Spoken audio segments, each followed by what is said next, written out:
ത്രിയേക ദൈവത്തിൻ്റെ അതിപരിശുദ്ധ തിരുനാമം മഹത്വപ്പെടുമാറാകട്ടെ. അഞ്ചൽ താജ് എന്ന യുവ എഴുത്തുകാരൻ തൻ്റെ ഈ സ്നേഹം എന്ന പുസ്തകത്തിൽ കുറിച്ചു: ദൈവം ഭൂമിയിലേക്ക് അയക്കുന്ന മനുഷ്യർക്ക് ഹൃദയമുണ്ടാവണം എന്നവൻ ഉറപ്പിച്ചിട്ടുണ്ടാവണം. അതിൽ ചിലരൊക്കെ അവൻ്റെ ഹൃദയവുമായി ഭൂമിയിലേക്ക് വരും. നമ്മൾ അനുഗ്രഹീതരാണെങ്കിൽ മാത്രം നമ്മൾ ആ മനുഷ്യരെ ഭൂമിയിൽ കണ്ടുമുട്ടും. ദൈവത്തിൻ്റെ ഹൃദയവുമായി കടന്നു വന്ന വലിയ മനുഷ്യനാണ് നാം അനുസ്മരിക്കുന്ന ഭാഗ്യസ്മരണീയനായ പൗലോസ് മാർ പക്കോമിയോസ് മെത്രാപ്പോലീത്ത. യേശുതമ്പുരാൻ തൻ്റെ പരസ്യശുശ്രൂഷ വേളയിൽ തൻ്റെ അടുത്ത് വരുന്നവരോട് ചോദിച്ചു: what can I do for you? ഞാൻ നിനക്ക് വേണ്ടി എന്ത് ചെയ്തു തരണം എന്ന്. തൻ്റെ അടുക്കിലേക്ക് വരുന്നവരുടെ ആവശ്യങ്ങളുടെ സത്യസന്ധതയും ആത്മാർത്ഥതയും നിർമ്മലതയും ഉത്തമമായി മനസ്സിലാക്കി നല്ല വഴികൾ തുറന്നു കൊടുക്കുവാനുള്ള ദൈവഹൃദയത്തിൻ്റെ വിശാലതയുള്ള ഇടയശ്രേഷ്ഠനായിരുന്നു ഭാഗ്യസ്മരണീയനായ പൗലോസ് മാർ പക്കോമിയോസ് മെത്രാപ്പോലീത്ത. പ്രതീക്ഷയറ്റ മനുഷ്യരിലേക്ക് കടന്നു വരുന്ന ദൈവത്തിൻ്റെ ഹൃദയം. ദൈവത്തിൻ്റെ ഹൃദയം തൻ്റെ ആടുകൾക്ക് വേണ്ടി തൻ്റെ ജീവനെ ബലിയർപ്പിക്കുന്നതാണ്. ക്രിസ്തു തൻ്റെ ജീവൻ ബലിയർപ്പിച്ച് നേടിയിട്ടുള്ളതാണ് ഈ സഭ. പരിശുദ്ധ സഭയുടെ ഭിത്തിയെ ബലവത്തായി സംരക്ഷിക്കപ്പെടണമെന്ന ഉത്തമ ബോധ്യം ഈ ഇടയശ്രേഷ്ഠനുണ്ടായിരുന്നു.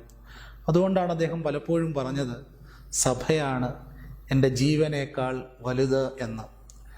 സഭാ മക്കൾക്ക് വേണ്ടി അവരുടെ എല്ലാ പ്രതിസന്ധികളിലും അവരെ ചേർത്ത് പിടിക്കുവാനും അവരിൽ ഒരാളായി നിൽക്കുവാനും അഭിവന്യ പിതാവിന് സാധിച്ചു.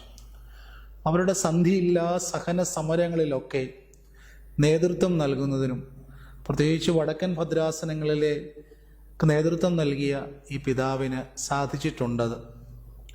ഭരണ തലപ്പത്ത് ഇരിക്കുന്നവരോട് സഭയ്ക്കുറപ്പാക്കേണ്ടുന്ന നീതിയെക്കുറിച്ച് വാദിക്കുവാനും പോരാടുവാനുമുള്ള ഒരാത്മധൈര്യം അദ്ദേഹത്തിനുണ്ടായിരുന്നു.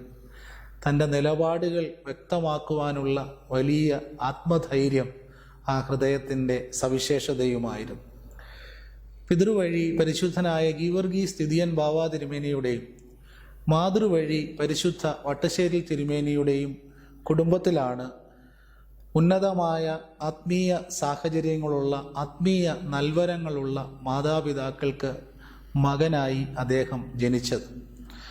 ഉന്നതമാക്കേണ്ടിയിരുന്ന പല സാധ്യതകളും ഉപേക്ഷിച്ച് അനുസരണത്തിൻ്റെയും ദാരിദ്ര്യത്തിൻ്റെയും വ്രതനിഷ്ഠയുടെയും ബഥനി സമൂഹത്തിൻ്റെ സാധാരണ ജീവിതം അദ്ദേഹം തിരഞ്ഞെടുത്തു.